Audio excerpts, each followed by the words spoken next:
Hello, everyone. Welcome into To The Point Podcast. I'm your host, Noah Warren. Hope you guys are all doing well on this Friday.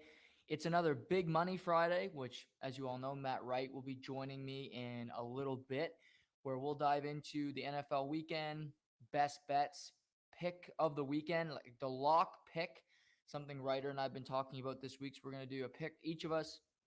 If you had to only pick one game that we feel the most confident about, we're going to do lock of the week.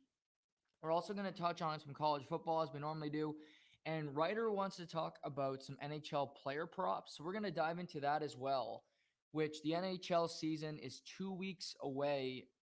2 weeks Tuesday, the NHL season starts, if you can believe it. Right after Canadian Thanksgiving, which is all a horrible time of year for Thanksgiving. But again, we're behind the States, behind the eight ball, time zone, Thanksgiving, most things. I can't say, well, I could probably still say political leader, even though I don't really like the U.S. one either. But nevertheless, Canada's trailing behind. We will talk about NHL player props, what to look at in the next couple weeks, things you can get good deals on, which, when it comes to points, if you want to bet on somebody to win a Hart Trophy, which is league MVP, you want a Ted Lindsay favorite. McDavid is the betting favorite right now. Vezina Trophy, long shot Stanley Cup odds. Throw those now. Throw them in a parlay. You see, even something that you see is you can throw all the sports together. You can throw NHL Stanley Cup winner. You can throw a Super Bowl, NBA champion, the Larry O'B, and baseball all lumped together, which actually hit for a guy last year. I think he won over $200,000 hitting on all four winners of the four major sports. So there's that opportunity as well. So that's what's coming up today. A lot of betting, a lot of interesting angles on the games this weekend in the NFL. Week 3 approaching. But speaking of week 3, it began last night in the National Football League where the Pittsburgh Steelers traveled to Cleveland to play the Browns.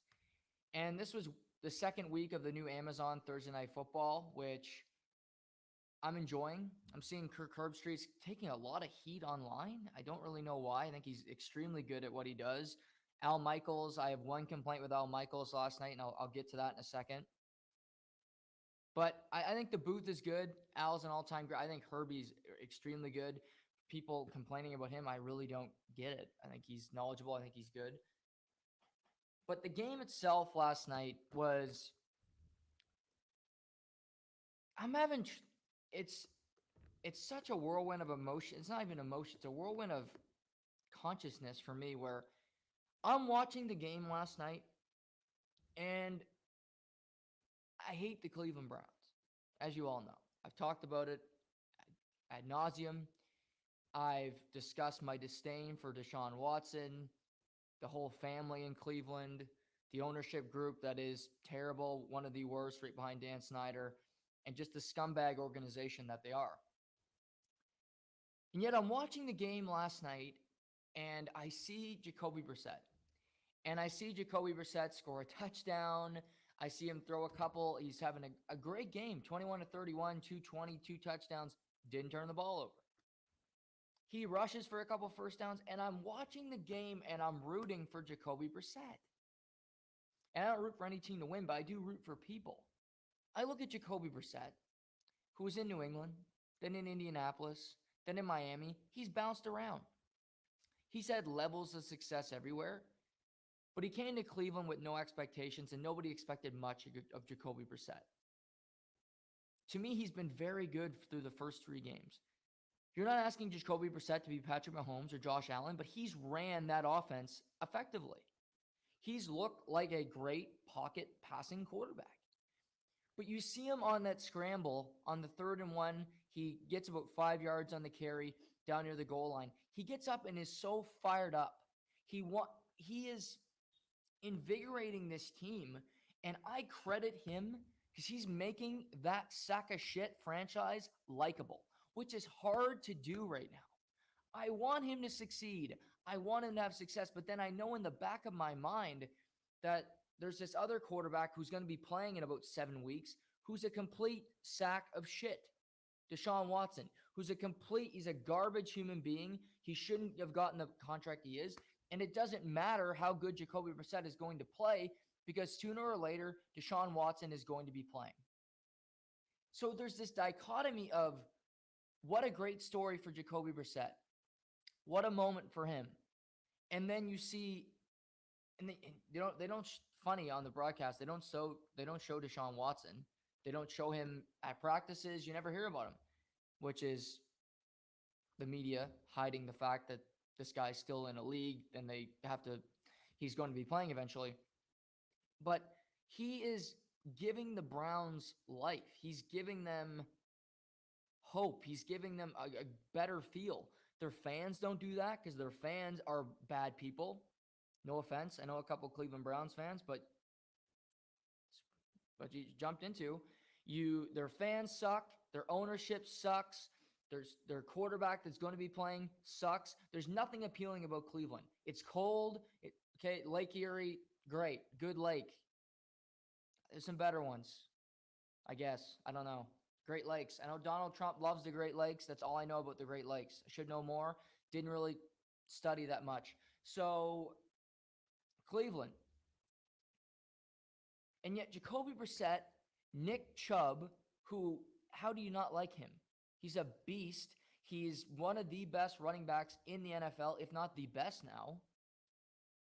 And the Cleveland Browns pushed around the Pittsburgh Steelers last night like very few teams have. The Steelers have not been the most talented team for an extremely long time. Since Ben Roethlisberger was in his prime shaking off defenders, since you had Antonio Brown, you had James Harrison on defense, Troy Polamalu, the Pittsburgh Steelers have been built on one fundamental principle: toughness. Blue collar, in the mud, in the dirt, you're going to get a good fight from the Pittsburgh Steelers every time you step on the gridiron. Last night, the Cleveland Browns, or the Clowns, punched the Steelers in the face, and the Steelers did not have an answer. This season, the Pittsburgh Steelers are allowing over 140 rush yards per game. Last night, they allowed over 160 rushing yards from Nick Chubb, Kareem Hunt, and Jacoby Brissett. That offensive line of Cleveland dominated Cam Hayward and the stalwarts on that Pittsburgh defensive line. Chris Wormley and Witherspoon and the guys on that back end had no answer. It was Joel Bitonio running out, clearing out space. It was Jedrick Wills at left tackle. He gets rolled up, gets back into the game because he's tough. Wyatt Teller, who I talked about this week, just creating massive holes for Nick Chubb to get through. And it was a rout. And credit to the Cleveland Browns, who ran the football over 37 times last night, for knowing what their identity is as a team. They threw it 31. They had the ball the entire game. Long drive after long drive. And the Pittsburgh defense just physically couldn't do anything about it. 4th and short, they converted. Amari Cooper dropped the one pass they didn't convert. Short yardage, long yardage. Jacoby Brissett only completed passes to 5 players last night, but Njoku was great. He only dropped 1 ball, 9 catches, 10 targets, and he went to Amari Cooper, who had a touchdown and over 100 yards receiving. The game plan was flawless for the Cleveland Browns, and the Pittsburgh Steelers had nothing to do about it. And what I've seen so far this morning, and the easy way to approach this morning, it's a Thursday night, it's a solo game, so there's more attention on the Steelers. The easy answer for the Steelers this morning is, let's get rid of Mitch Trubisky, let's go to Kenny Pickett.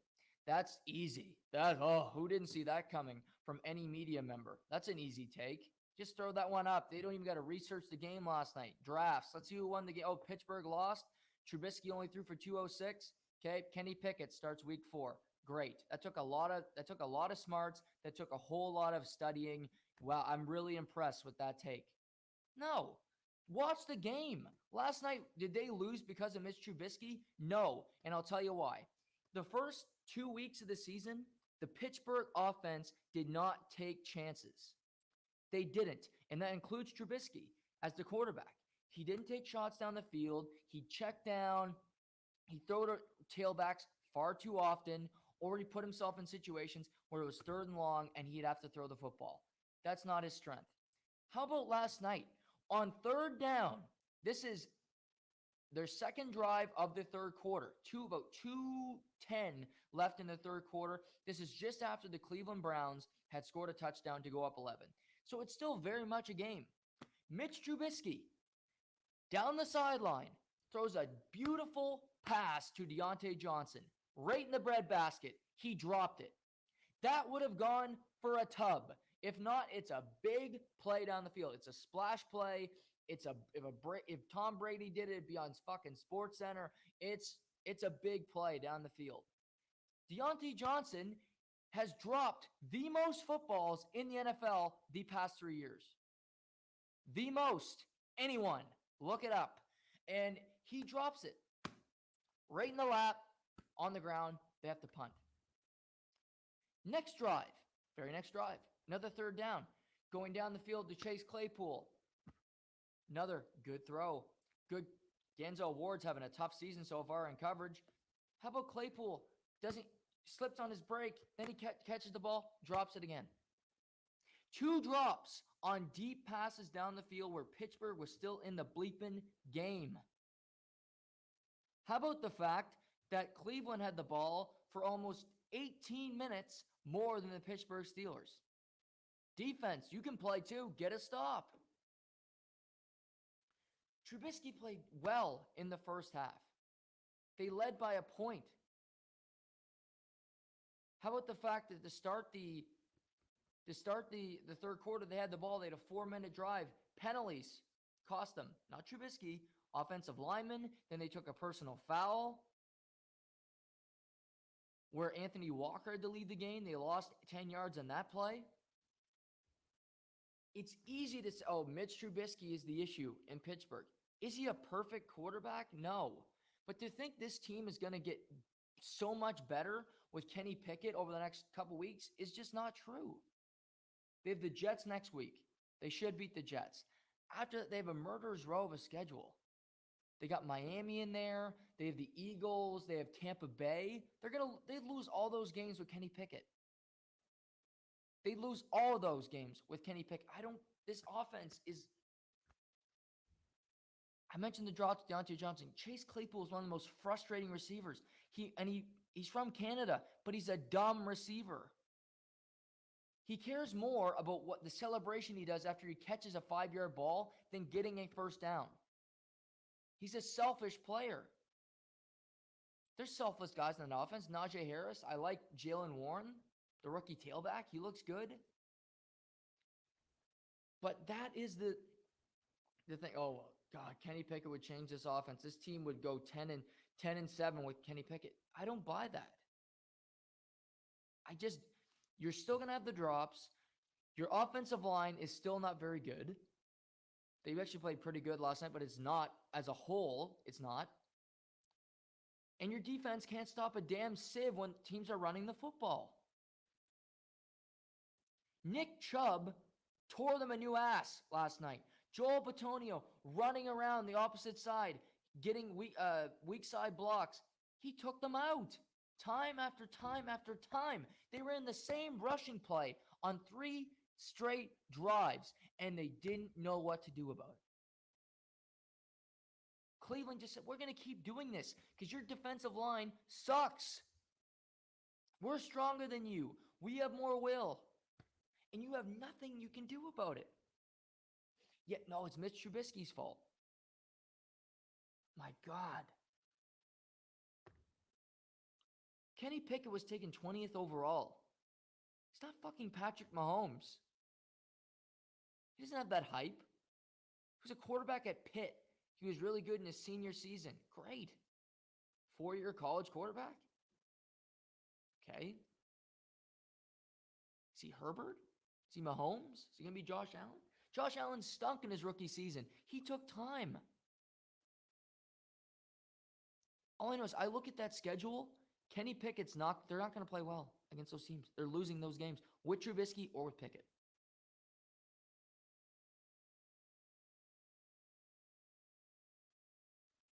I love Mike Tomlin. First season that he is a losing season in Pittsburgh. It's week 3, but I think it's going to happen. You lost to Cleveland on your schedule, and you lost to New England. Both of those teams aren't very good. They just aren't. Cleveland now will likely finish higher than you in the division, which hurts. New England is not going to make the playoffs. I know me and Wright have debated this on the show. New England's not a good team. Mac Jones is an okay quarterback with a bad offensive skill group, and you lost to that team. You lost to that team.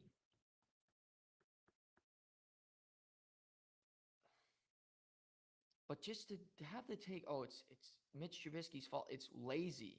It's weak. Maybe turn the game off after they got up 11. I didn't. I watched the whole game. Drops. Stupid. Penalties. That hurts every quarterback in the league. Why did the Bucs beat the Saints this weekend? Because penalties. Because of third down flags that weren't really there. Was Tim Donaghy reffing the game on Sunday? Are the Bucs 2-0 because Tom Brady's the GOAT? Hell no. They're 2-0 because their defense has been phenomenal and their refs have been pretty favorable. If you watch the game, you'd come to that conclusion. Tom Brady's looked pretty shoddy. That offense doesn't look great. Doesn't mean they're not going to be great. I'm not saying that. But through 2 weeks, that's what I've seen. I watched the Steelers game week 1 against the Bengals, which they won. I watched most of their game last week, and I watched the entire one last night because it's the only one on TV. So I'm pretty familiar with the Steelers. They are playing stupid. They make stupid decisions, and their roster isn't that great. I mentioned bad quarterback play. It's great to have an elite receiver. Steelers don't. Deontay Johnson is super skilled, but he's never reliable enough to be considered number 1, period. Chase Claypool, I don't want him. Go away. He's a number 2, number 3, great. Okay. Pickens made a catch of the year type play last night, like an Odell. But like Odell, the Giants lost to the Cowboys in 2014 in November. I think it was November 3rd, 2014. Giants lost that game. People don't remember that. But the Cowboys beat the Giants. Odell made the great catch. Lives in infamy. Great. George Pickens makes a catch last night. The Steelers lose by 12. Who cares? Is that not how sports works?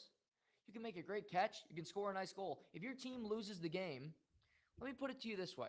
I'm not a fan, but I used to be, and I think this makes sense. Would you rather have a game where one of your best players makes an elite catch, beautiful goal, however you want to, whatever you draw it, whatever sport, dunk, and you lose? Or nothing really spectacular happens, but you win the game and you move on? Well, I'd rather win.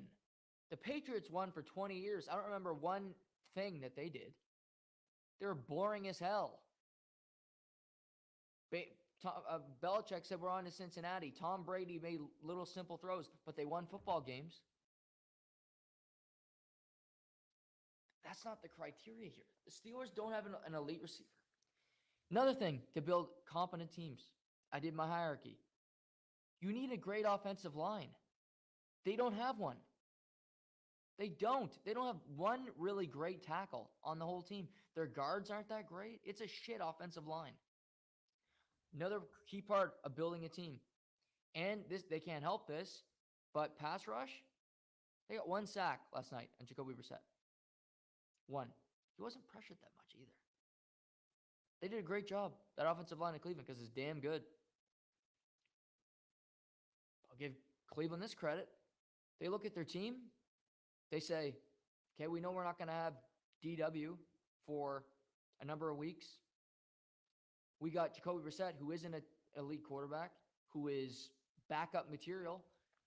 But if we give him an elite offensive line, check. If we give him some pretty good skill position players, Chubb, Kareem Hunt, Njoku, I like a lot, and Amari Cooper, who is maybe the best route runner in the NFL. I'd say that's a check. Maybe. Check. We'll give it a check for now. And yeah, great offensive line. Good skill position players. Defense has been underwhelming, but defense should be better than what it is. But if the defense was better, then the team would be even more formidable. The team would have done a better job at surrounding a mediocre quarterback with supreme elements around him. Steelers haven't. Offensive line stinks. Skill position players are bad, and they can't stop the run to save their life.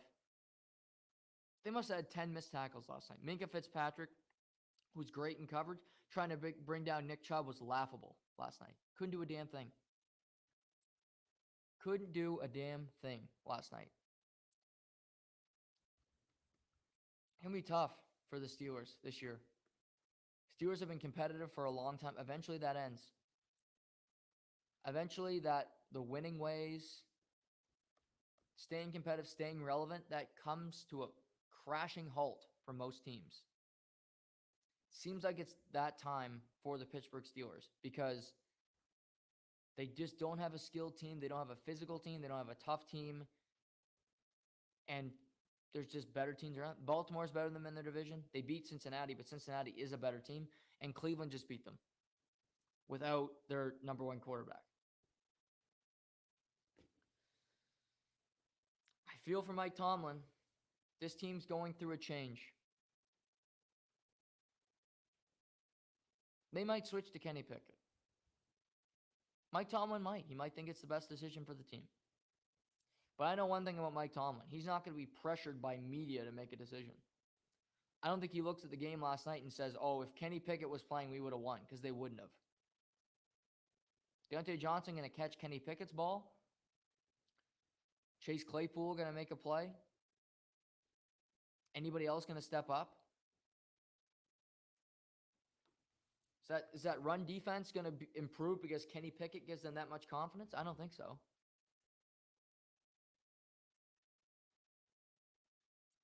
You don't want your room to get negative.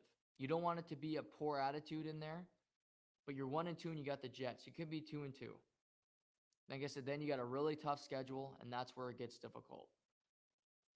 But to have a take in your drafts and just to come up with it because that's the easy thing to say in a Friday morning after a Thursday night game, it's stupid to me. Great. You have it in your drafts. Did you watch the game? Just throw it on Mitch Trubisky. Good for you. That took a lot of courage. I'm proud of you. That's difficult to have that opinion. To me, my analysis, my breakdown is better because I'm using facts to break it down. First 2 weeks, Trubisky was not good. Didn't take chances. Didn't run an offense that would threaten anyone. He took shots last night, and his skill position players let him down, period. He couldn't have thrown that ball any better to Deontay Johnson. He flat out dropped it. Unless Kenny Pickett is going to play D tackle and stop Nick Chubb and stop the run, Steelers weren't going to win that game last night. They just weren't. And I don't think Kenny Pickett is strong enough to play D tackle. I could be wrong. I mean, he is the Pitt quarterback, 20th overall pick in the draft. But I mean, come on. Preseason's preseason. Who knows if he's going to be any good? Mitch Trubisky looked good in the preseason. He won the job. It's a different animal where everybody's playing. Steelers have been a defensive-minded team for a long time, and their defense is not good right now. Cameron Hayward, I get it, you're alone. You're an older player. He didn't have much effect on that game last night. He didn't do much in the pass game. He couldn't stop the run. Nobody could. But I have to give credit mostly to Joel Bitonio, Jedrick Wills, and Wyatt Teller for they're just difference makers on the offensive line. Pass protection, run game, they won that game last night for the Cleveland Browns. They allowed Jacoby Brissett to play his game, to not be worried, to throw in windows, to have opportunities. Whereas that Pittsburgh O-line did not create running holes. Najee Harris is running for 2 yards all the time. It's not because he's not a good back. It's because he's got no room.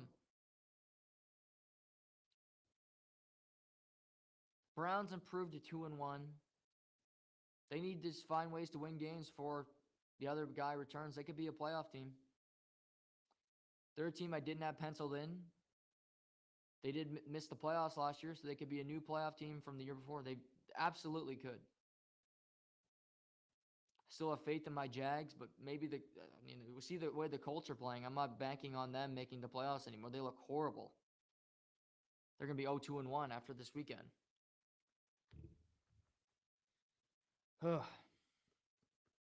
Good for the Browns, but also I hate it because I wish it was Jacoby Brissett having this success, that it was this team, that it wasn't this other guy coming back.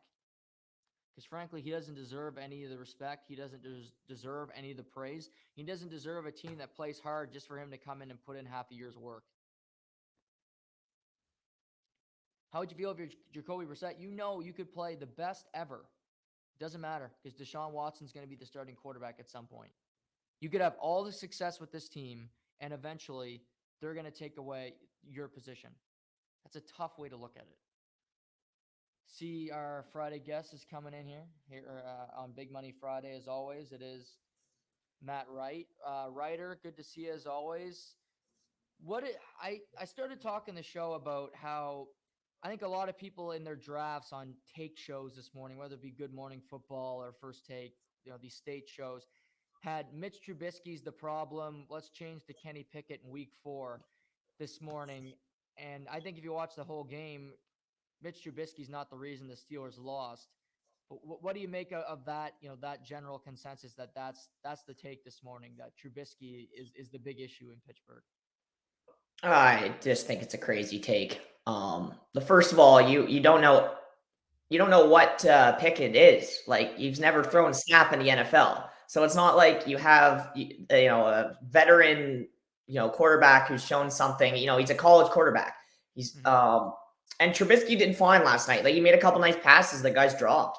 I look at the third quarter, big drop by Devonta Johnson there wide. I look at the drop by Chase Claypool. I look at there's a few plays that when they did look downfield, guys dropped. He made nice passes. I still think they were too conservative. They've been playing very conservative all year.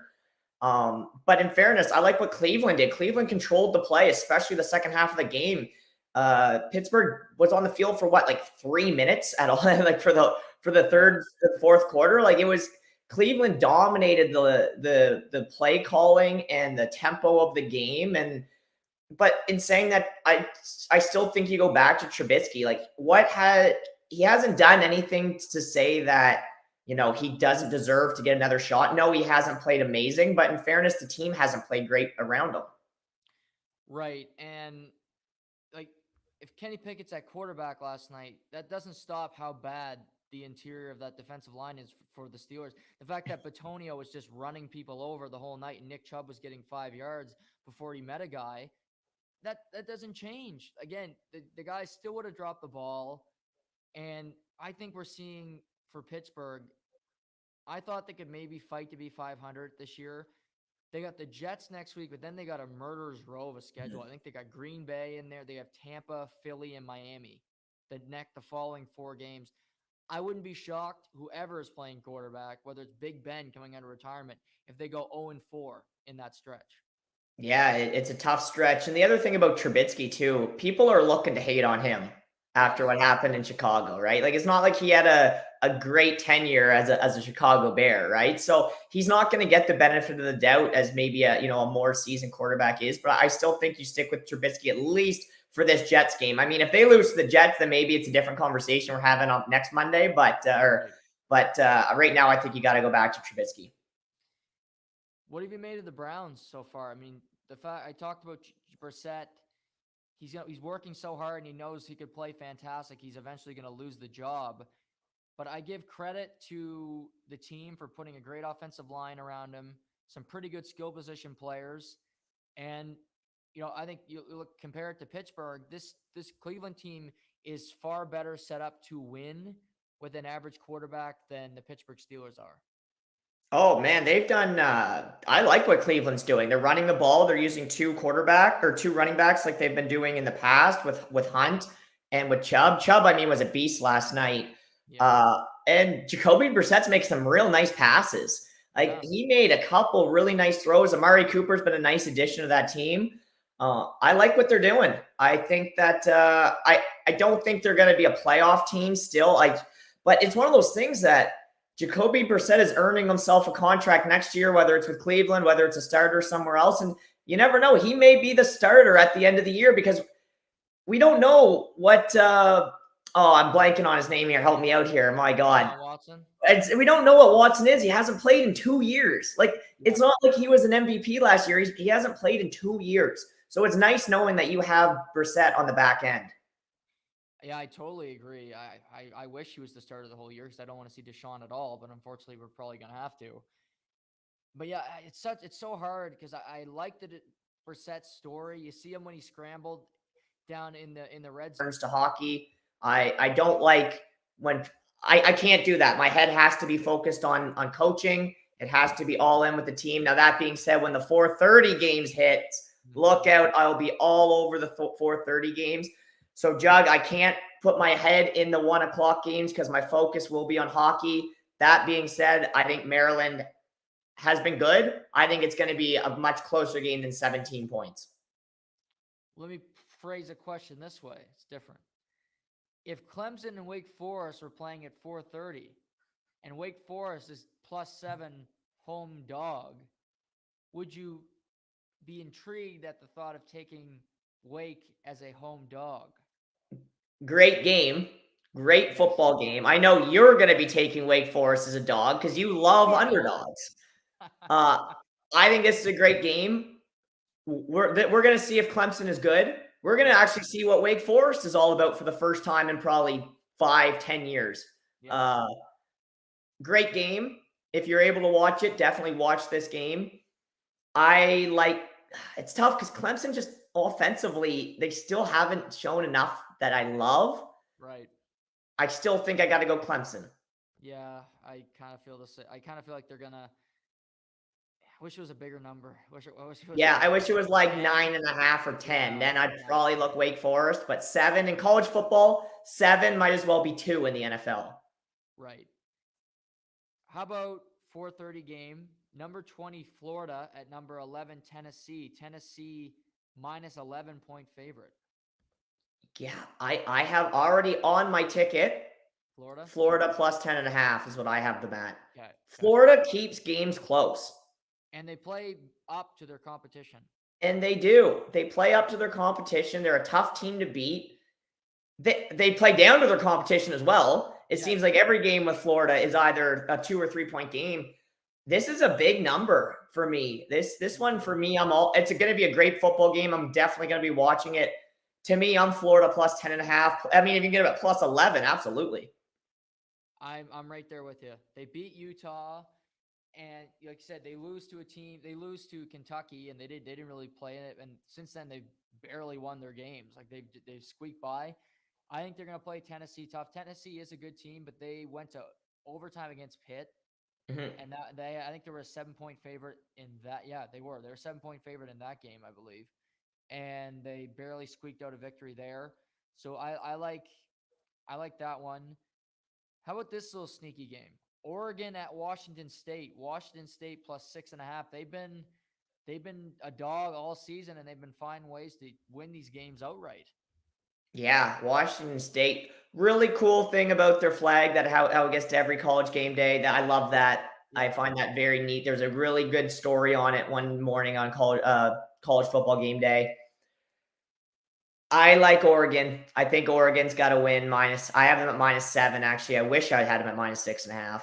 But I like Oregon just because I think they're a better football team. But they could. Washington State's been proving people wrong all year. So When I bet against Oregon, I lose. When I Yep. bet for Oregon, Yep. I lose. I'm not Same. betting this game because Oregon, they screw me. So They I'm screw jumping. me too. I'm sure I'm gonna get screwed this week by them, but I had to take them.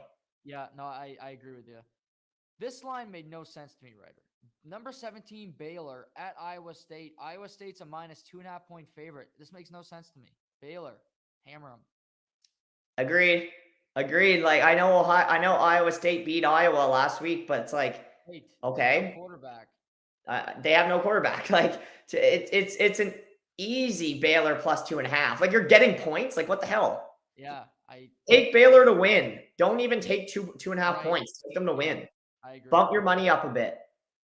How about A&M at number 10, Arkansas, neutral site at Jerry World, Arkansas +3.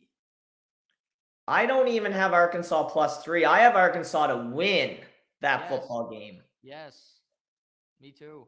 Give me Arkansas all day, especially in a neutral site. I don't get how A&M could be a favorite. It's They because their lost name's to App. A&M. That's you Yeah, know why. they lost to App State. They barely beat the U in an ugly ass game last weekend. Arkansas's look good. Like they got I don't I get like you're right about it being A&M and they get all this respect because they're Texas and they spend all this money on in NIL, but I don't get Arkansas not being a favorite, even neutral site, because A&M's look completely incompetent. I wanted to ask you this today: if you had to put your money down on Georgia or the field today to win the national championship, where are you going? I got to go the field. It's still too early in the year, but man, they've looked good. Yeah, They have looked really good. They've uh, kind of put me and you in our place with yeah, how they we did. said. But I got to go the field just because I still think there's a lot. I mean, Alabama's still an unreal football team. You Yeah, know, what's Michigan going to be? We don't know yet. USC is really Oklahoma, good. What's that? Oklahoma's look good. Oklahoma. I have them on my ticket to win this weekend. I got to take the field, but Georgia's looking good. Yeah, I agree. They've looked head and shoulders above everybody so far. Do you like Ohio State hammering Wisconsin Saturday night? Yes, I do. Yeah, I do. I I think think it'll be Wisconsin just ugly. doesn't have offense. Yeah, me too. Yeah, I like and who's Oklahoma's got K State this weekend, Saturday Yeah. night game. Yeah, Yeah. yeah, they'll probably keep that close for the first half, but then they'll get a big lead like they did a couple weeks ago.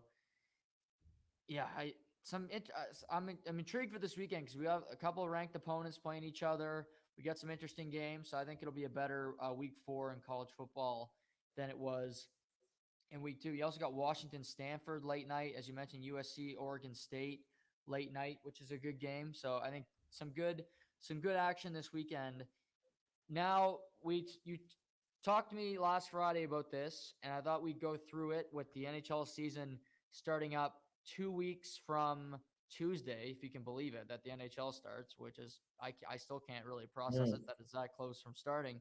But you wanted to talk about NHL player props and just awards or different type of things that people could be gambling on today that they can get some better value than they will, 2 weeks from now. Yeah, for sure, Jug. This is the time of year where you can really maximize your capital on player prop bets. They're all out right now, whether you're on Proline, whether you're on a different book. You can get player prop bets as soon as the year starts. If someone gets off to a hot start, their number goes way down, whether it's the Rocket Richard, whether it's the Calder, whether it's league MVP, whether it's teams to win the Stanley Cup or win the division or win the conference. Like this is Right. your time right now if you like betting prop bets for year-long fantasy or futures bets. For futures bets, you want to look before the year starts. The one I'm really looking at, and I don't think it's going to happen, but 91-1 Sidney Crosby to win the Rocket Richard. I know that seems crazy, but Sid is still one of the best players in the league. He can find a way to put the puck in the net. 91-1, I'll throw $10 on Sid all day. There's some other really good picks in there for good value. I'd say if you're someone who likes futures, take an hour this weekend, look through the Vesnas, look through the league championships, look through the Calder, look through those future bets and get them in now. Don't wait until it's too late. Don't be kicking yourself a month into the season when you could have had maybe the New York Rangers to win the Stanley Cup at 25-1, and now they're at 7-1 because they got off to a hot start. Right. I also want to, because you mentioned this to me last Friday, and I looked it up. One category that really interested me, or kind of I started to look at, was the Rookie of the Year, the Calder Trophy. Mm-hmm. And you have, obviously, it's like Shane Wright is up there, and you have the top picks in the draft that you can gamble on. But there's so many guys that played college in the draft from 2 years ago that didn't play yet, that are still rookies. You got Owen Power, obviously. You got Matty Beniers, who's going to be playing in Seattle. You have the obviously the hero for Team Canada at the World Juniors, Kent Johnson's going to be playing for the Columbus Blue Jackets. Mason McTavish is going to be playing for the Ducks. So kids that are a year older than obviously than Wright and Stafovsky, they got taken in this past year's draft, are getting pretty good odds, and I think that's something that you should really consider sprinkling on. Absolutely. Absolutely. We saw last year, Sider won it. He was 26-1 going into the season. Right. And boy, did I kick myself. I was talking Sider before the year started. I mean, between a couple picks, I had Sider. I was looking at a few other guys, but I didn't pull the trigger, and I probably could have made a couple $100 there on a $5 bet at 26-1. You don't need to go crazy on these future bets. You don't need to be throwing 20, 25, $50. Sprinkle some $5, sprinkle some $10. It makes you could win $400 or $500 on a player. Also, sprinkle on a team to make the playoffs. You can get some good odds right now as well, to your point. If you see a team that's made it forever, or a team that can go on the rise, like, I don't necessarily think they're going to make the playoffs, but the Senators had a really good offseason. If you're a Sens fan, if you have faith in the Sens, they're getting good money right now just to make the postseason, not Stanley Cup, not anything, just to make the playoffs. That's something to consider. Maybe the Detroit Red Wings, if you think a team might fall out. I think that's another thing to look at, because there's always turnover every year, less in the NHL than, say, the NFL, but it's something to consider and potentially throw some money on if you want to lay a futures bet. Yeah, absolutely. This is the time is now. Don't sleep on it. Are you going to throw some money on the Rangers to win the Cup? I am this year. I haven't in the past, just because, frankly, I knew they weren't going to win the Cup. But this year, I do believe they're making the playoffs. I think 100% making the playoffs. I think they're in the mix. Now, it's hard to win the Stanley Cup. It's the hardest trophy to win in the world. But to me, I am going to put some money on them to win the Cup. And you're getting pretty good odds on them right now to win the Cup. Plus, I think they should win their division. Yeah, they should. But, I mean, I don't sleep on Pittsburgh, man. Just don't sleep on Pittsburgh. I think Philly is going to be terrible. I think Washington is going to take a step back. Mm-hmm. I think that the Islanders had such a bad year last year because they started on the road. Their new rink wasn't ready.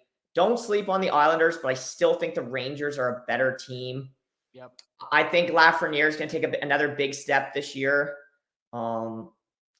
Yeah, I like the Rangers to make the playoffs, and if you're in the playoffs, anything can happen. To me, they should be a top 4 favorite to win the Cup. To me, I think you go Colorado. I still think you throw that respect on Tampa Bay, because until they got 3 straight finals, beat them. So, and a team from the Eastern Conference beat them. Nobody has yet. To me, the Rangers, they were in the conference final last year. They should be number 3 when it comes to betting. To me, they're above Edmonton. I don't care that McDavid's on the Oilers. They're above. Okay, the Flames regroup. Okay, great. Huberdeau, do it in the playoffs. The Leafs, I'm sure, ahead of the Rangers for no reason whatsoever. Oh, they are. They are? Well, yeah, the Rangers right now, I think, are 14-1. The Leafs are ahead of the Rangers? Oh, yeah, the Leafs are, I think, 8 or 9-1. Oh, my God, that's stupid.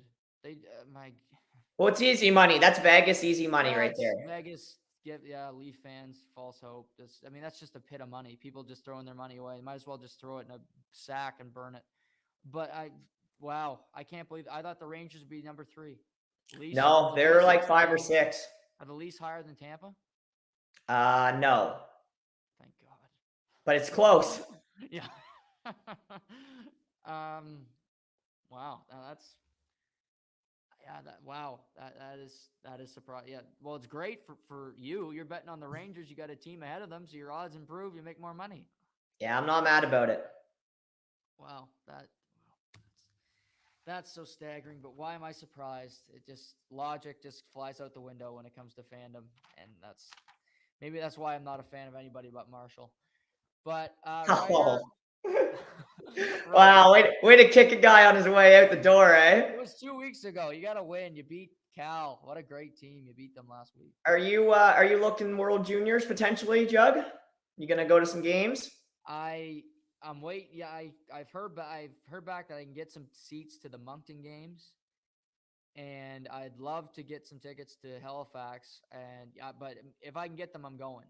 So I I was lucky enough to buy 2 passes to Halifax Lower Bowl, so I will be going to many. I will go going to a few Canada games for sure. I'll be going to the New Year's Eve game, and I'll be going to the semis and the finals for sure. nice, Yeah, nice. but I'll be looking to sell. I got a few games I'll be looking to sell if anyone's interested. Well, I might call you because I'd like to go to a few games. So yeah, to me, seeing the states play Finland and Moncton would be good, and obviously, if getting to the semis and the finals would be ideal for me as well because I'd like to. It's only in the Maritime so often, right? And I know you went to the Mem Cup final. I was at the Mem Cup final. I was lucky enough to be there. So when you get an opportunity to take in some big events like that in the Maritimes, take advantage of it because who the hell knows when they're going to be back. Absolutely, absolutely. Well, thanks for having me on, buddy. I got to run. We got our first game tonight, so I got to start doing a little switch hats here and put on a little coaching hat and start kind of prepping for our game tonight. But I love talking some football, and I think it's going to be a great weekend of football. Absolutely. Well, good luck tonight, Ryder, and we'll talk to you soon. Awesome. Thanks, buddy. Have a good weekend. You too. There's Matt Wright. Always great to talk to him, and good luck to him on his new team and his coaching debut tonight. I'm sure he'll do a great job. Does great work with Champions Hockey, and he's just a student of the game. So, Wright doesn't get much better than Ryder. Real good person, real good coach, and I'm sure those kids are lucky to. I feel lucky to have him because he's going to be dedicated to them, and he's just a great person all around. So we're lucky to have him here onto the point, and those kids at that program are lucky to have him there. But as you just mentioned, I think it's gonna be a great weekend as well. Some really intriguing games, some some good college lines. We do some betting this weekend as always. And like I said, NHL season starts 2 weeks Tuesday. I can't friggin' believe that. But that's what's on the come up here. We got the NHL starting. Seamus and I are going to be previewing the Atlantic Division and the Metro on Tuesday on the Tuesday show. So we're going to do that next week, and then the following week we will do the Western Conference, and then the season starts. So and we'll do those two the next 2 weeks, and then the Tuesday of the start of the season prediction show with Seamus. We'll do our cup predictions. We are going to do We'll do some award winners, and we'll talk about some other things like that when it comes to gambling and different elements that you can touch on with that. So that's what's coming up for NHL in the next couple weeks, and then the season starts on October 11th. So that's what's coming up there. We got NFL coverage as always, and like I said, subscribe, follow us on YouTube. We can get all this content. And next week, we're going to talk football. I also want to talk about some basketball stories that I haven't gotten to this week. There's this Robert Sarver in Phoenix. There's this Ime Udoka story, which I honestly, I'm not commenting on yet because I don't know the whole story. It's a weird one to me. I'll talk about it with Seamus next week as well because he's a big Celtics fan, but I don't know all the details yet. I think the reporting on this story has been absolutely horrible. If you haven't heard about it, read on. There's not much to read on, but it's just Ime Udoka has been suspended for the entirety of the 2022-2023 season for having a sexual relationship with a staffer in Boston. But what was the nature of this relationship? Why is that worthy of a year suspension? there's a lot of questions still needing to be answered. I want to have some of those answers before I comment on it because it feels premature to do it right now, just because I don't want to say something that I don't mean, and then it comes out there's more details. You got to be careful in today's world, and to be fair and to be a I didn't want to be a journalist, but when you're doing this type of show and the way I do it, I'm commenting on the facts. All the facts, I get them, then I bring them to you. That's how I approach this, so I hope you guys can appreciate that. Either way, I guess there's a storm coming in New Brunswick this weekend. I heard it's Hurricane Katrina. I'm not trying to make light of it, but every time there's a little bit of snow, every time there's a little bit of rain in New Brunswick, it's as if people are never going to get out of their homes. So be safe, but at the same time, don't panic. Jesus, just, it's a day. Get over it. But stay safe because I love my listeners. So stay safe, stay healthy, and we'll see you Monday. This is To The Point.